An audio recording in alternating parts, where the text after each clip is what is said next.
On. Confirm we are recording from the get-go here. Yeah, that was funny. We missed like what? It was about 8 minutes, I think. Of gold. Yeah, it was a good chat too. Can't recreate that. No. But we did an alright job. You know, you win some and you lose some. Like plenty of my Ladbrokes betting slips on the weekend. Holy smokes. Oh, look,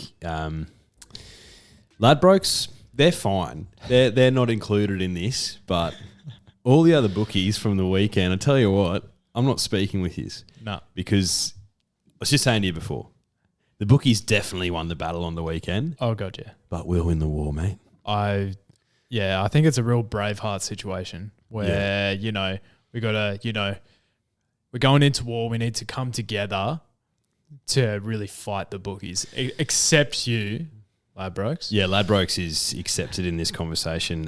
Thanks so much for everything you do for us in the sport of horse racing. It was a weird day on the punt. Look, just because Artorias sub $2, Ingratiating sub $2, and Ayrton sub $2 all lost, which you said was like the odds of that happening was... I think it was Daniel O'Sullivan he does ratings and stuff. He was saying that the odds of that happening was 16-1. Oh. For all three of them to get rolled. You know who would have taken that 16-1 odds at the start of the day? Joshua McClellan. Josh McClellan. One of the few punters who took the bookies to the cleaners. Had a field day. Absolute field day. So he might have put out some pretty horrific tips the other day, but so did we. Like if we're actually looking at the units of where we're sitting, we're all in the red. It's not good. I think I'm the only one to be in the green anywhere on the board, and that's after the first week. So it's tough going at the moment. But mate, before we get into the horse racing chat, did you see the post-match conference between Ivan Cleary and Wayne Bennett? Yeah. Interesting situation. Why can't we just all get along? Well, I think Ivan started it and Wayne well and truly finished it. Yeah, Wayne came out all guns blazing. Wayne is the master of taking the heat off his team and absorbing it all himself. Like a big black hoodie on a summer's day. Just soaks up all the heat, Wayne. And not even breaking a sweat. No. But yeah, I did see that. So I didn't recognise this at the time, but in the fullness of time, I believe Ivan was struggling going into that match because, believe it or not, as we highlighted on the podcast last week, we saw a lot of NRL players and coaching staff said hello to Craig Bellamy at Peppers. It was one of the great interactions of all time. Yeah. When I spoke to him, it was like one goat talking to another. Yeah. It was just a simple nod because we just knew, you know? Yeah. Yeah. But Ivan, on the other hand, I saw Ivan out at dinner. Now, Ivan, I don't think he was there for dinner. I think he was just catching up with some friends. But what was interesting about Ivan was that the size of his chin. Other than that, it was glorious in person. And he's quite a looker, Ivan. He does have some unusual features that somehow blend together to make quite a good-looking rooster. Yeah, I think as a silver fox, he's ticking all the right boxes. But he was the seventh wheel on this table. No way. He was sitting by himself. No way. So 6 couples in him. Yeah. Three couples. Oh, 3 couples. 6. Yeah. Maths. So he was just sitting awkwardly on the end. He was like, just sipping on a beer, and it's like, oh, Ivan. Yeah, I reckon that's why he's gone into the match struggling a little bit. He's had a look at the table and he's just like, what am I doing here? Yeah. I know. So odd one out. Yeah, a bit of a Brad Weston setup. Sorry, mate. But mate, as you can see, I'm draped in the good cloth of Hello Sport as we speak. Full spono. I would describe that jumpy as lounge hoodie. Well, it's called a bounced out tracksuit. So there is a tracksuit bottoms to go with it. but it's basically like velour, cotton, terry toweling on the outside, and basically the outside of a regular hoodie on the inside. And it is the most comfortable thing I've ever worn, without a word of a lie. All I'm going to say is you love to see it. You do. But this actually, and this is, unfortunately, this isn't a plug for Hello Sport, although it is one of the great podcasts of all time. But you can't buy these anymore. No, yeah. But they occasionally do re-ups of the punters and dribblers hats, which is, you know. What we are as a podcast, punters and dribblers combined. Yes, absolutely. And but I think this raises a question to our drifters. Yep, it certainly does. If we were to put together some merch, Would you be interested? Is that ticking the right boxes? Are you 3 legs down of a quaddie and you're just hoping to get that last green tick? Is that something you'd be interested in? yeah, look, I think the feedback would be great.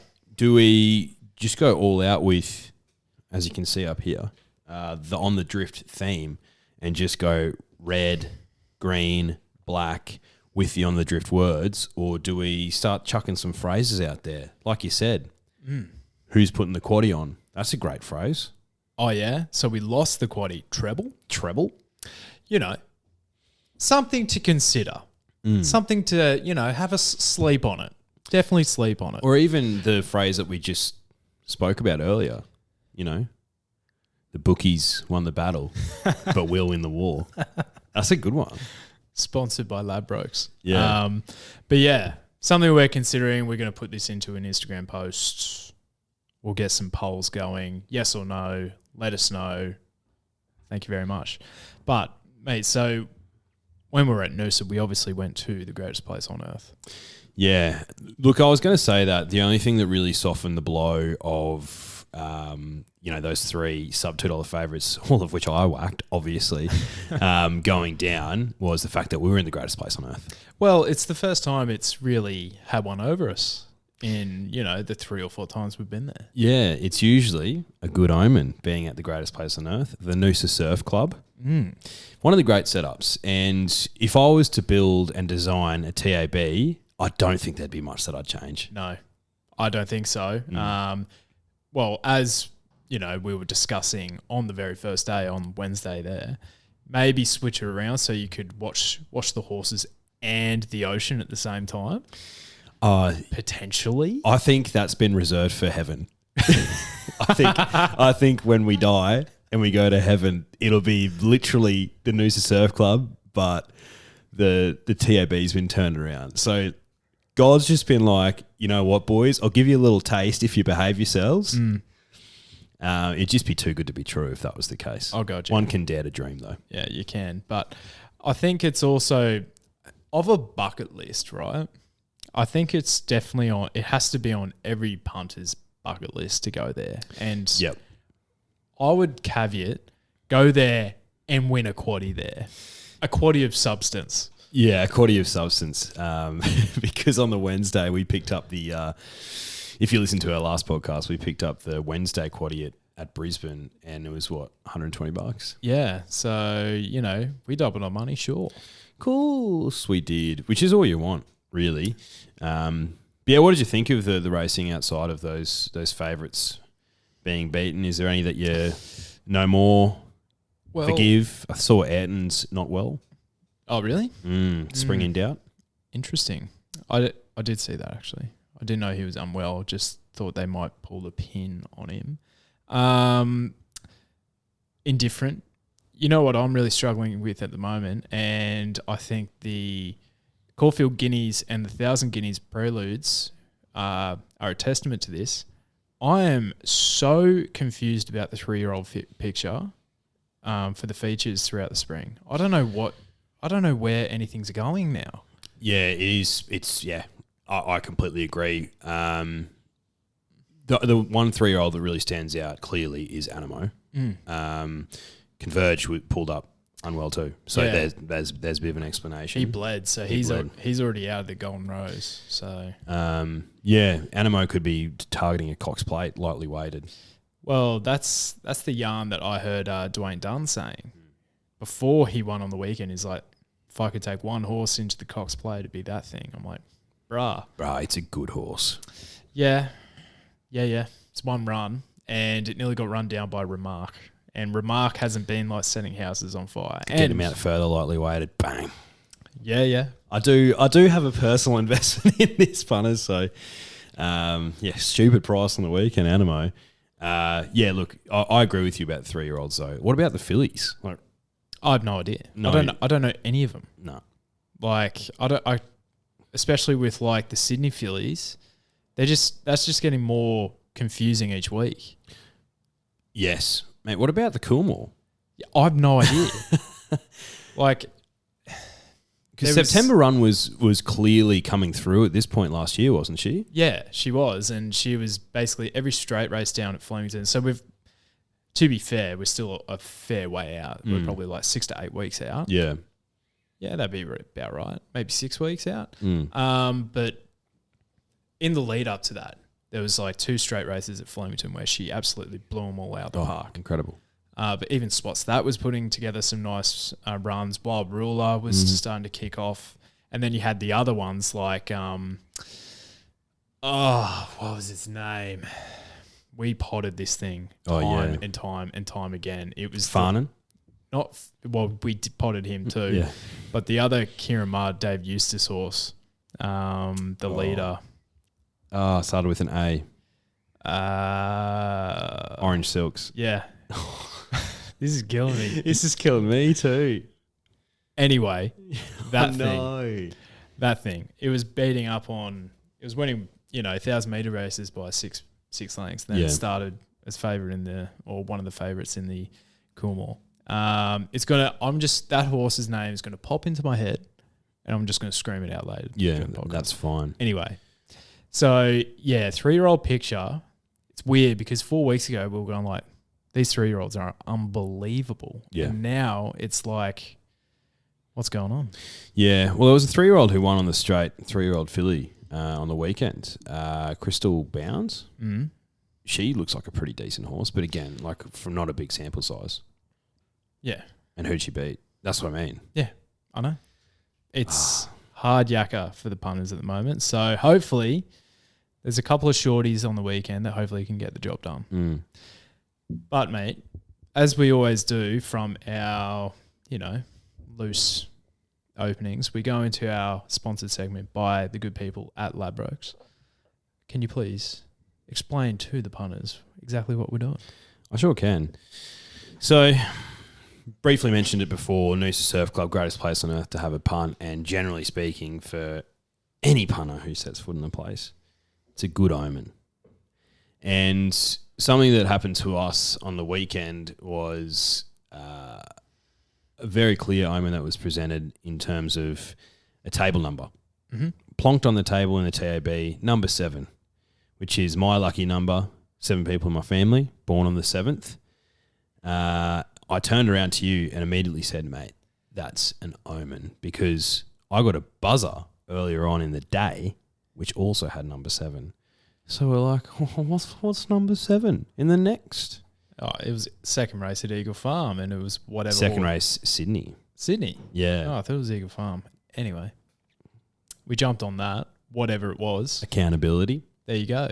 And I believe, if I remember correctly, same owners as Winks. Yes. Yeah. And it was paying $7. So we whacked it each way. Probably about 10 grand each way, something small, because it's an omen bet, and it got up. So we thought, geez, we're on here. So we kept trying to find number 7s, and I reckon we didn't get another number 7 for the rest of the day. Probably put on 3 or 4 more bets on number 7s around the place. Yeah, whenever the opportunity presented itself. Yeah. So I can't remember. It wasn't 7 p.m. because we were well and truly done with our day by then. Can't remember. Yeah, but whenever a 7 presented itself, like, might have been a 7 popping up on Keno. Yeah, there you go. You never know. But we didn't get it again. However, we'd look up every other race, racing somewhere random, and the number 7 would get up. There was a stage when, You know how they have the screen in the TAB that's got the paying races or the interim races? All 4 on the screen. Number 7 won the race. It was unbelievable. Yeah, so we're all around it.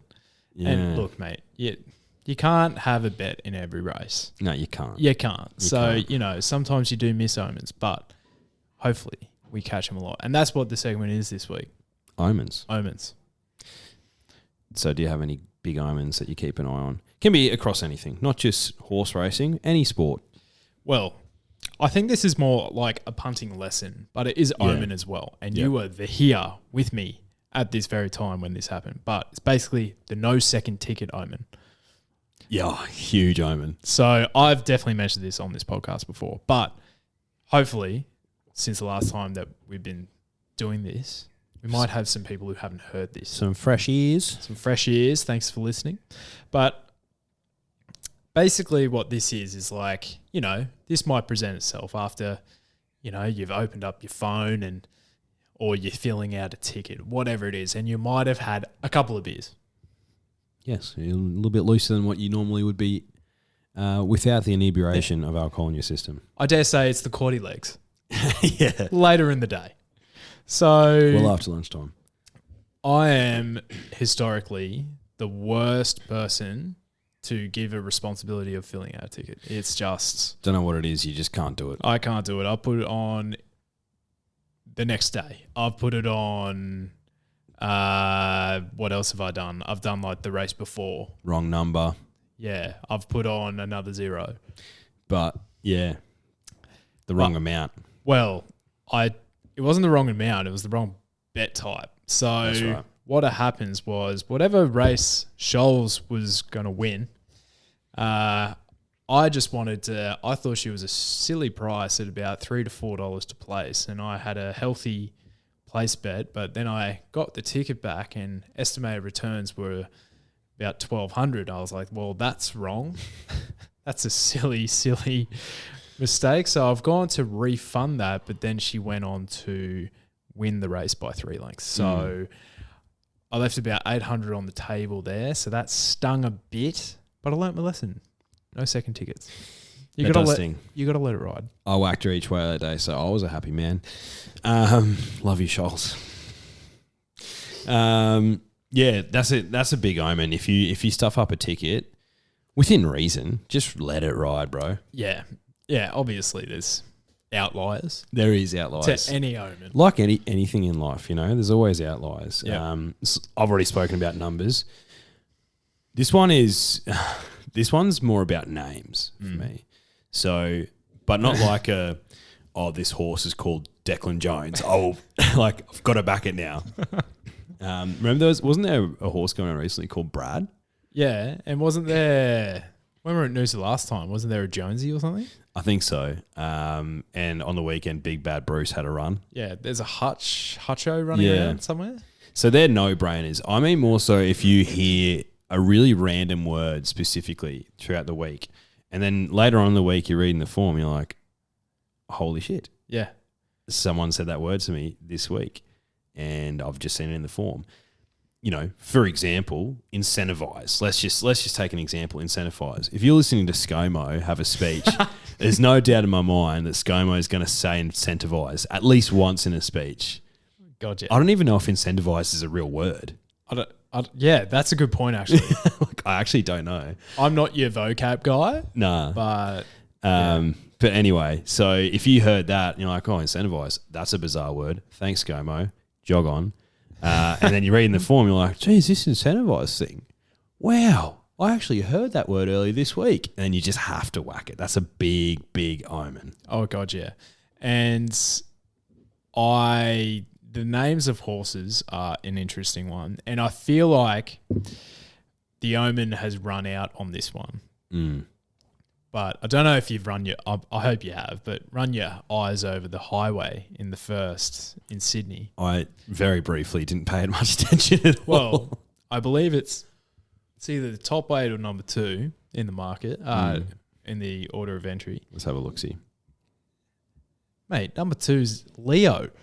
Oh, there you go. The name of my dog. Resuming $9 with laddies. So I first saw this horse, I reckon, I don't know, could have been 6 months ago, could have been 9 months ago.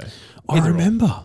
And I was like, Leo's running. I'm like, well, I'm going to put a bet on there. I missed the race and he won. Mate, paying $7 as well.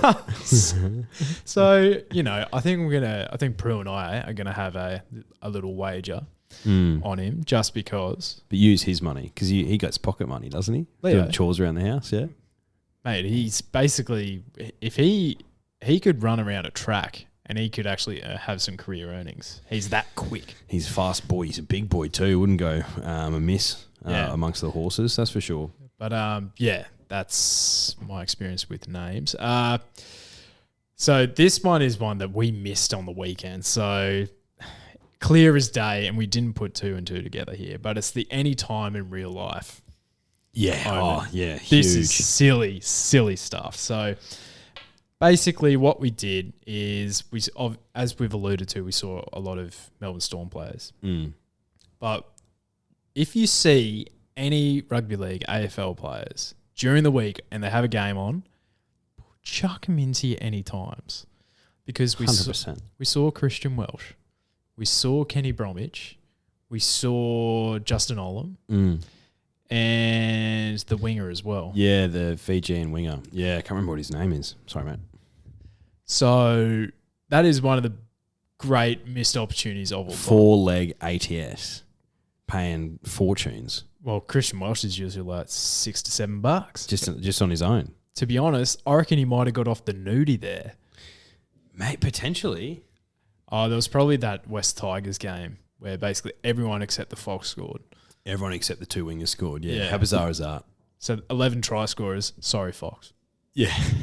But you scored 4 last week or 6 the week before that. So imagine if you had like a 6-leg multi and all you needed was Fox ATS. I'm positive that happened. Oh, man, 100%. Guarantee that happened. Oh, man.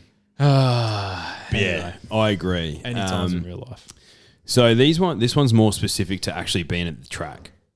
And, or actually, no, it could be just watching the races on the TV as well. But if you're at the mounting yard and you're just checking out the equine beasts before they go out for a run in all their glory, it's glorious animals, and one of them looks you dead in the eye, and you're like, oh, jeez, are you looking at me? You check your form guide, $20. Just have a little sneaky. Like, it might not be your main bet in the race, but chuck a little tenner on it. No, our great mate, Mitch Swepson, I think young Buck, yeah, you know what, mate? I'm going to say it. It's probably not the right day. Eka Races Day, I reckon. I reckon he was there with Macca and possibly you, me. I don't know. I can't remember that far back. But he swears on his mother's life that a horse winked at him in the mounting yard and he put money on it and it won.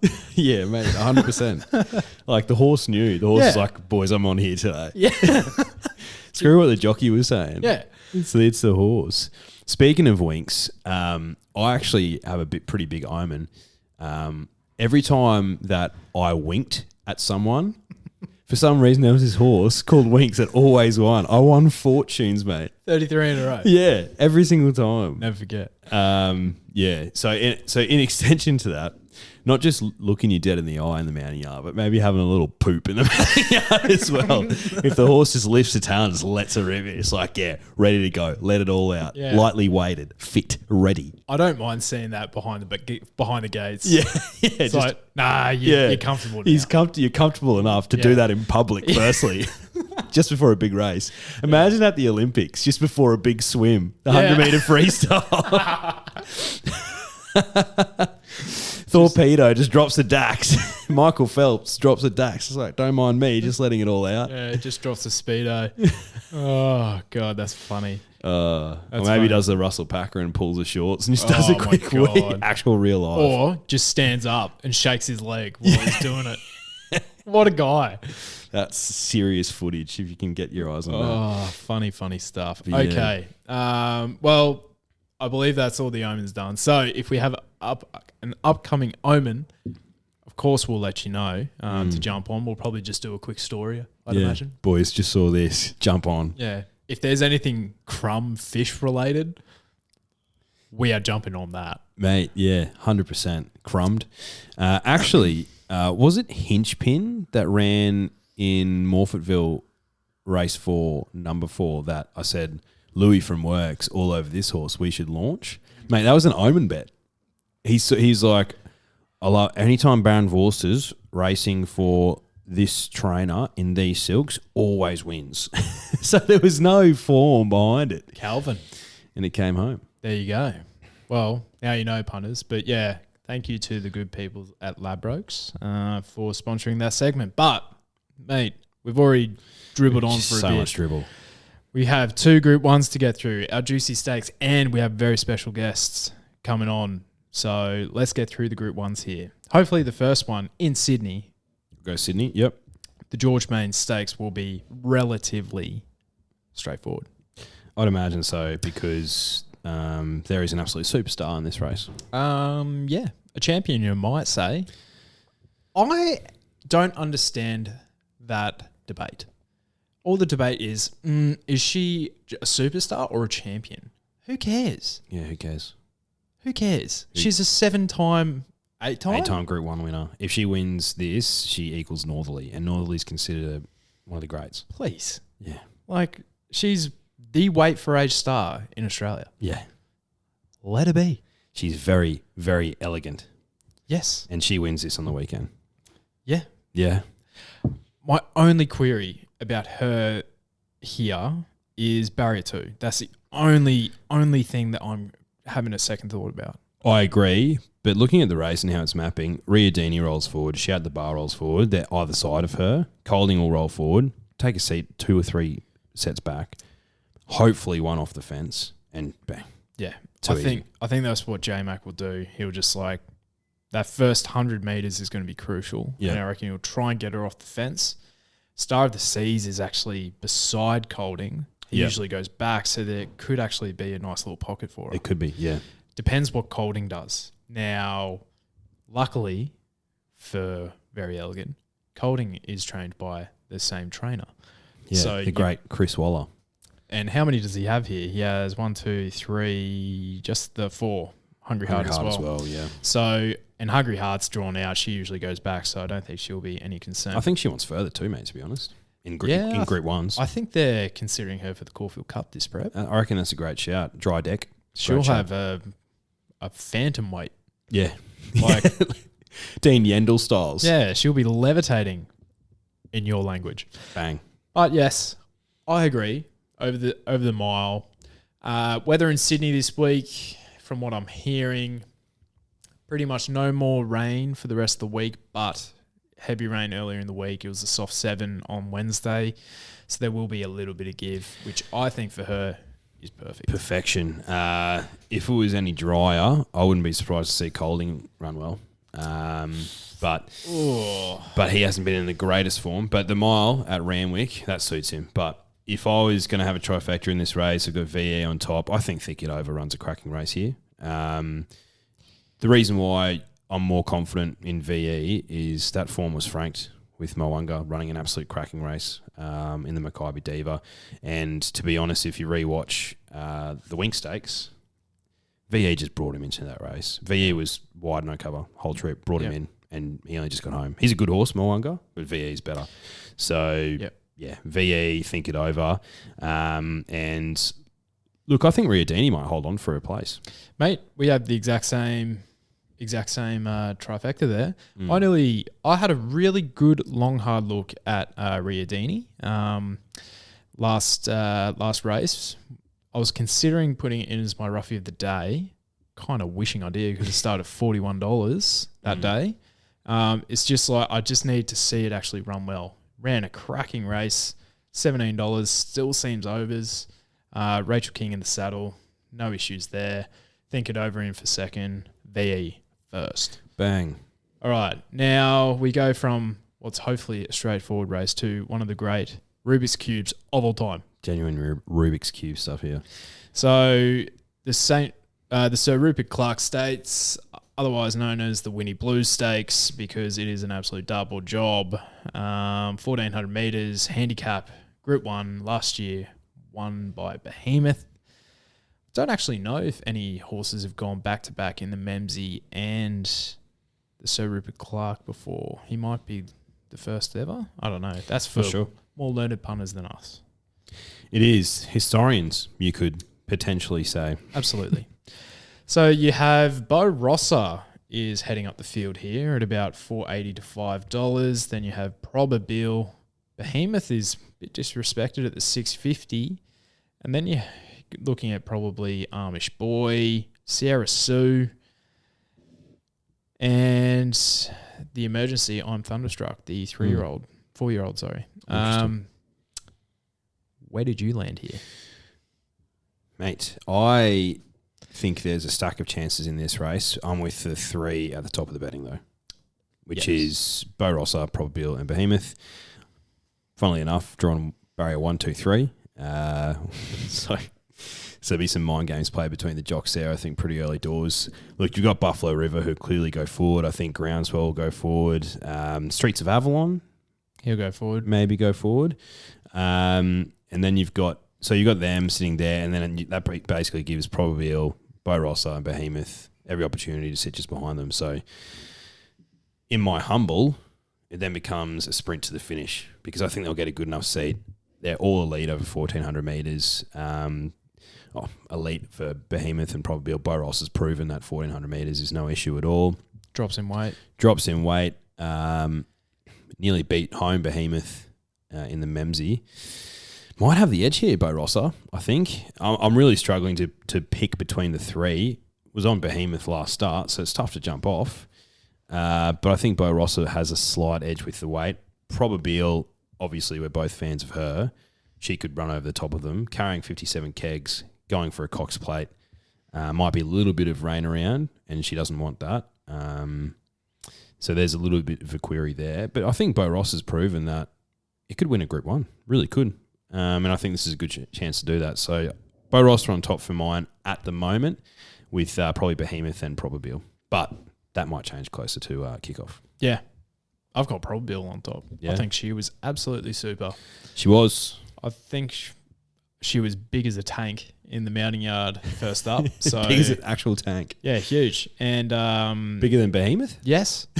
Wow. Yeah. You know, she was packing away the blokes. Behemoth won with 60 kegs on his back last year, and he stormed home. Mate, so he's 600 kilos or something. Exactly. The weight So doesn't worry him. I don't think the weight's an issue. So that's my query. But I think Bo Rosser could have very well have won the Memsie with a better ride, might I say. Not potting Linda Meach, but I think Brett Preble just gave him an absolute peach.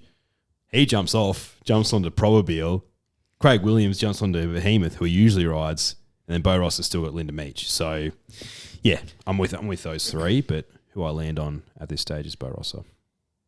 How many times do we see a WA galloper come over here and just steal a race like this?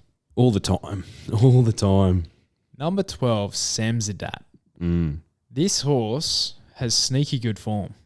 Sneaky good form. And I think he has been absolutely primed for this race as well. I would not be shocked to see this thing win.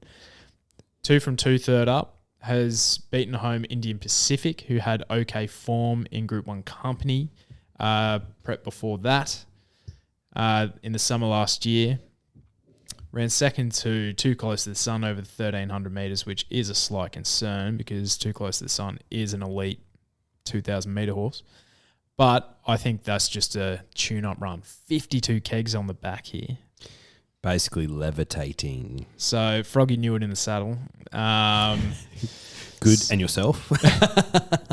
You know, I stopped looking at the Japanese horse KIing non-teak on the weekend because I was like, well, he's too far back now. So I'm going to stop watching him and I'm going to watch these up the front. And then before you know it, he finished 5th. And through the line, he was very strong. Mate, if it was over further, he probably wins. If it was 50 metres further, Mwanga probably wins.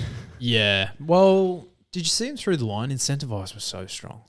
Mate, I am wrapped with that race from him, especially with the post-race comments from his managing owner and old trainer Steve Tregea. I think that's how you pronounce it. And Peter Moody, mate, he wasn't on the right foot. Yeah, he didn't look comfortable at all. Been weighted pretty poorly in the Caulfield Cup. Oh, man, that's a whack. That's a huge whack. For something that was beating up on Ipswich Company 4 or 5 runs ago. It's ridiculous. Wins a Group 1, yeah, barely. A mile's a long way away from 2,400 metres, mate. I couldn't believe that. Yeah. I think he should be fine, but gee whiz. Yeah, I think there's a lot more under the bonnet with Incentivise. Interestingly enough, Peter Moody said if he wants a bunny, and he'll go a lot quicker. So he led. So, well, there you go. Back to this race, though. Anyways, back to this dartboard. I have Probbill on top. I think she's the class horse in the field, obviously with Behemoth. They're the two to beat, in my opinion. I think they'll run the Quinella. I've just got Probbill on top. Not again with her. Not stoked about the barrier. Would have preferred if she drew out. But with barrier 2, the 1,400 metre start, it is quite a quick turn at the start. So it might actually be a blessing in disguise. Rails out as well, mate. So you want to be up on pace. Yeah. So I reckon with fingers crossed, she'll get a right sit because Bo Rosser will kick up beside her. So he'll probably lead. And if she could get a sit behind there, if the runs come, she'll be mighty hard to beat. Behemoth into second. And I have the West Australian horse for third at, $20 to $30. Mate, fair enough. If I was going to back a roughie in this, I'd back Amish Boy. I've been there, done that. I think he's come over to Kieran Maher and Dave Eustace stable. He's run a second, a fourth, and a second. He always does find one better though. So if I was going to back something each way at big odds, it'd probably be him. But no, I don't think he's going to win. All right. We're 36 minutes in, but let's get our drifter of the week on. Fingers crossed this works.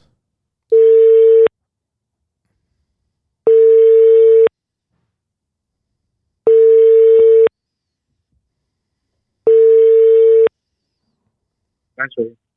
James. Hey, mate, how you going? Good, mate. How are you going? Good, thanks, mate. Good. You got Hutch here and you got Declan. G'day, mate. How are you? Hey, boys, how you going? Thanks for having me. Mate, so for all the drifters out there, we have James from Punting X on Instagram and TikTok. They boast over 2 million views on TikTok, I believe. Some of the greatest work you'd ever want to see. Mate, thanks for jumping on. No worries. Pleasure. Mate, so Punting X, you got a few thousand followers on IG. Yeah. What do you do on the page there? Because you have a little subscription service there as well. Yeah, so it's tipping-based service subscription, and then we've got on the side our greyhounds, and you get that going along pretty nicely. Lovely. So if you like the Dish Lickers punters, reach out and we can get you in contact with the boys there at Punting X. But, mate, thanks for jumping on. We'll get into some tips now. So, as mate, if you're a punter like that, like us, you'd be well aware that there's some Group 1 racing this weekend. So, in the George Main in Sydney this weekend, mate, who do you like? Very Elegant should win. George Barrier 2, second up stats. Love the soft ground. I just think, personally, I think $2 is an absolute moral. I normally don't label the M word often around, but it could be winning. No, mate, we're on the same page there. So that's music to our ears because, quite frankly, Declan and I have been tipping like a brick shit house at the moment. So we need someone with a bit more qualifications up our sleeve. What about the Sir Rupert Clarke, mate? It's a bit tougher. Yeah, it's a tough field, but I'm sticking with Probbill. Yeah, likewise. It's a very tough field. Basically a lottery, basically. Yeah, no, feel you there, mate. But 1,400 metres, Caulfield, she's been there, done that. I agree. Yeah. Alrighty, brah. So what about a roughie of the day? Where are we playing? One I like at Northfield, race 8, number 12, Parlophone. Comes from Victoria. Been racing in tougher company. Just Eden jumps on board, and it's past this class. Been very unlucky. You can get $6.50 right now on tab. Lovely. So I'm very keen. Yeah. Yeah, nice. Yeah, we'd love to hear it. I think she was one of yours, wasn't she? She was one of mine, Parlophone. I've backed her a fair few times. So yeah, love to hear that. Beauty. And mate, did you have it each way for us? Nah, that was just my early Yep. info of the day on Saturday. Yeah. Yeah. I've got my best bet at Caulfield. Harisi, number 1, race 3. Damien Oliver jumps on board, third up, should be fully fit. Been unlucky in the past few starts. I think 2 starts ago, through barrier 12, came wide, and then last start was on the rail and it got a bit, tight. So I reckon with a clear run, should be winning also. Yeah, that the 1,000 Guineas prelude is a bit lacking of talent this year. So she looked very hard to beat in that one. But brilliant. Well, punters, this will be up on our socials if you want to give the Punting X guys a follow. Join their Greyhound Racing Syndicate. They have a tipping service as well. I think first 2 Group 1s of the season they got off the back, so they tipped out Mwanga. They had Behemoth, and I even saw some table tennis tips running around there, mate. You'd Yeah. love to see it. Yeah, we've got our guys working on the table tennis, Russian Moscow Pro League, which is pretty good. Fun as Beautiful, well. beautiful. Well, thanks for jumping on, mate. We'll No, have a beer pleasure, soon. boys. Thanks for having me on. Yeah, beer soon. Thanks, mate. No, fun. See ya. What a guy. What a guy. What a legend. Succinct, to the point, which I like to hear. And no roughies, which is fine. Yeah. You know what I reckon we do is we lob in probabilities each way, and we have Parlophone as the roughie, just for the socials. We could do that, or we could get a roughie from someone else. We'll sort it out. We'll sort it out. Well, don't worry about it. We'll sort it out. Don't worry about it. I'm not worried. Sorry. You thought I was worried? I'm not worried about anything. Me neither. All right. I would like to go first here for the Juicy Stakes. Yeah, jump on. All right. But before we do, we must preface this. Punters, you have to gamble responsibly. Obviously. It is a non-negotiable with us Mm. and in punting in general. But if gambling is an issue for you, you can reach out to the Gamble Responsibly hotline on 1-800-858-858, or you can reach out to their website as well. So I wanted to preface this because I have, and we've been wanting to use this button for a while now. I have a Leroy bet. Wrong. Oh, no. Wrong button.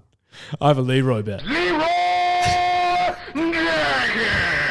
Time's up. Let's do this. Leroy. Yes. I have a Leroy. We got some juice. We do. I want you to go to the 1,000 Guineas Prelude. in Okay. Race 3 at Caulfield. Number 9, Thottiari. Throntari. Thottiari. Thottiari. This poor filly, before she's even become a mare, has been labelled a thought. Mate, it is what it is. You know, she might have only won a Wangaratta maiden. But I actually really like what I saw here. And, you know, it could be a better conditions than what she actually saw that day. She was racing on a heavy 9. If she gets like a good, you know, I'm calling it a good track. She could be better. She could be a lot better. Guess who's on the back? My favourite jockey at the moment. Brady Preble. Brady Preble. Mate, when are we having a beer? Honestly, just tell me. And what I saw out of this filly is I think she'll get much better as she gets further. So 1,400 metres is a big tick. You can get around $20 to $25 with Ladbrokes. That is, in anyone's book, a Leroy bet. There's some people listening to this right now and it's like, what is that from, bro? It's just literally type in Leroy Jenkins onto YouTube. It's believe it or not, it's a World of Warcraft meme, but one of the greats from, we would have been in high school, surely. Yeah, well, basically what they're doing is like pre their war, they're talking strategy, and then Leroy, Big dog. Yeah. the big dog of the clan, is like, what's he say? He says, time's up, let's do this. They're about to have formulated this plan in World of Warcraft, which is, you know, been planned for weeks and weeks. And Leroy's not having any of it. He just says time's up and he's doing this. And he just goes in. God damn it, Leroy. Yeah. Yeah. So first Leroy bet of the day, which is lovely, Love to see it. of the year. Mine is, I'm going to play this because it's not a Leroy bet. So a Gus bet. Yeah, it's a Gus bet. So if you go to Sydney, race 5, number 4, Amaralina. resumes here, 1,400 metres, little bit short. You're getting about $10 with laddies. However, Jamie Richards said during the week that she's looking for an Epsom, 1,600 metres. Interesting. So if she flies here, they're going to aim for a lightly weighted mare in the Epsom. So I reckon that she's probably got a bit more speed in the legs here. I think $10 is a great price, launching from barrier 4, Amaralina. Well, I nearly went in that race. My old girl, number 10. That truly would have been a Leroy bet. That's a big Leroy. At $81 Outback Diva, but nah, she's not one of mine anymore, I don't think. Not But one of mine. I want you to go to race 9. I have a Gus Gould bet here. Oh no! I'm going number 5, Shed Ambition. Oh, you're not. Yeah, I am. Like what I saw first up. He does that to you every time. You always like what you see. But how does this horse... No, I actually do know why this horse doesn't. How he gets a kilo off Montefilia, I have no idea. Like, that is one of the great mysteries of all time. But I think this is a classic Waller stitch-up waiting to happen. Second up, he has great form. It's his best run of the prep, to be honest. What I'm not stoked about is barrier 16, especially because they've changed his pattern, and he usually sits in the first half of the field now. Yep. So God knows where he'll be out there, but hopefully he has enough sting in the legs late. Man, I think I actually backed him on the podcast last time he won. Maybe it wasn't on the podcast, but I definitely backed him because he led randomly. J-Mac just led him the whole time. Oh, that's right, where he crushed Yeah. my soul He when did, I was yeah. on Master of Wine. Yeah. Never again. Yeah, that's right. Never again. He's in this race. Yeah, he is at $23. Yeah. That thing was like the favourite for the Caulfield Cup last year, this Yeah. time last year. Ridiculous. Crazy stuff. I didn't have him. No. My each way, if you go to Melbourne, or Caulfield, sorry, race 7, number 15, Charlie Rose. Actually, think she's going to go on to bigger and better things this prep. She's about $5.50, $6 with Ladbrokes at the moment. I really like what I saw first up over 1,700 metres. No reason to think she doesn't improve out to 2,000 metres. Big danger for me is actually non-conformist. 100%. I couldn't agree more. So I like Charlie Rose at that price, but if you're going to play in your exotics punters, maybe a little cheeky Quinn. Add in Delphi as well, number 4. Add in Delphi too, Yep. 100%. But yeah, Charlie Rose is a great bet. I think they are targeting the Melbourne Cup, so I'm happy to watch her go round. Yes, Whereas non-conformist, I believe, he wants to get into the Caulfield Cup. Caulfield Cup. And So he's you a big win- danger. Win and you're in here. Is he at an each way price?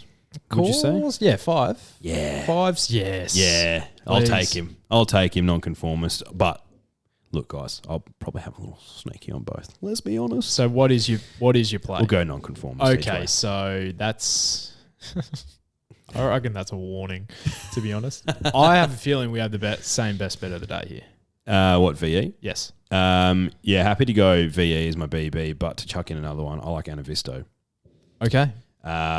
In Caulfield race 6, number 3, about $2.60 with Ladbrokes at the moment. Really liked what I saw from her last start. I think she gets a softer run here, drops a little bit of weight, stays at the same distance, which is the 1,400. Still a benchmark 90. Anavisto, BB. Lovely. Yeah. You are on Lunicorn last start. that race? I don't know if I was on Lunicorn last start. I have 100% backed that horse before. Because that's when Milne had it as his roughie or each way of the day. That's right. Yeah. And it ran a really nice 5th. No, I was on Chirath. There you go. Who won that race, but I saw Anavisto's run, and that's why I'm backing Anavisto. There you go. That race. There you go. Chirath, the horse that I gave no chance against Instant Celebrity on the weekend, and I have... What's that? A bit of egg on my face. What's that man over there? Come a bit closer. Oh, it's a chip on your shoulder.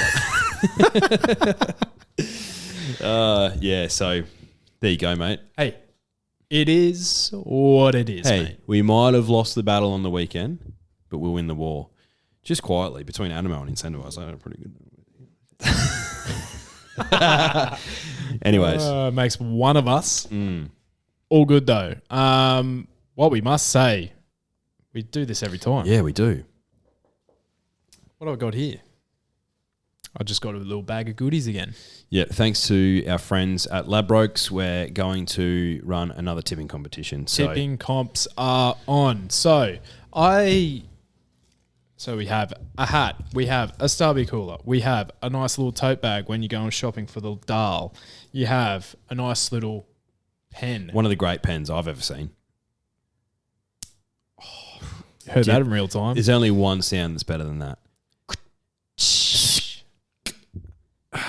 And of course, the Ladbrokes socks, which will look good on any racetrack or office. Yep. Perfect for the concrete cowboys. Or if your Tootsie's a little bit cold during winter, chuck them on. Yeah. Keep them nice and warm. You Utilities. You are a shorts and socks guy in winter, aren't you? Yeah, yes. One of the most bizarre decisions I ever see. Mate, I think it's perfectly normal because I'm not really a tracky dax type of guy. Yeah. Well, mate, I'll show you the tracks of this. Yeah, huge. Later. Huge form. Anyway, it'll be on our socials, but basically you have to tip the winner in each of the races. For 3 points? Well, you don't have to tip the winner. It'd be great if you tip the winner. But if you tip the winner, you get 3 points, second 2 points, third 1 point. Might do the group ones as double points. Yeah. But it's not the group ones because we're only going to do one meeting. Mm. So because it is a lot of admin, what I'm going to do, I'm going to give it to the drifters to decide. Yeah, we'll do Sydney or Melbourne, and it's going to be up to the drifters. I'm going to put it on our story right now. So we're going to say, do you want to do it in Sydney or in Melbourne? You make the decision. I have a feeling it's going to be Sydney because the Concorde's on there too, which is a cracking race. The Concorde, the shorts. The shorts, that one. Oh, yeah. We haven't even spoken about the shorts. NS, you taking him on?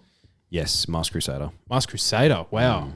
I thought he wasn't one of yours. He's not one of mine, but there's so much early pace in that race. I think he'll just sit off it and go bang. But really keen to see how Rothfire goes. Obviously, I like NS. G-Tra could run a race. Eduardo could win, but we'll see. I'm on G-Tra. Yeah. Yeah, he's going to be my pick for the quaddie. I could have egg on my face, but how is he $13? Yeah, good question, mate. I like G-Tra. I backed him in the Everest last year, ran third. Yeah, and, I think he's an excellent horse. Anyway, I believe that's it. So details about the tipping comp will be out on socials. Look for the posts, look on stories. Give Punting X a follow. If you like your dish lickers, get involved with their ownership there. They have a tipping service as well. If you want table tennis mail, I don't think there's any better table tennis mail you'd ever want to get. No, it's really the best. So you heard it here first. All right. That's enough from us. Thanks for listening. Thanks, guys. Good luck, drifters. Bye. Hooroo.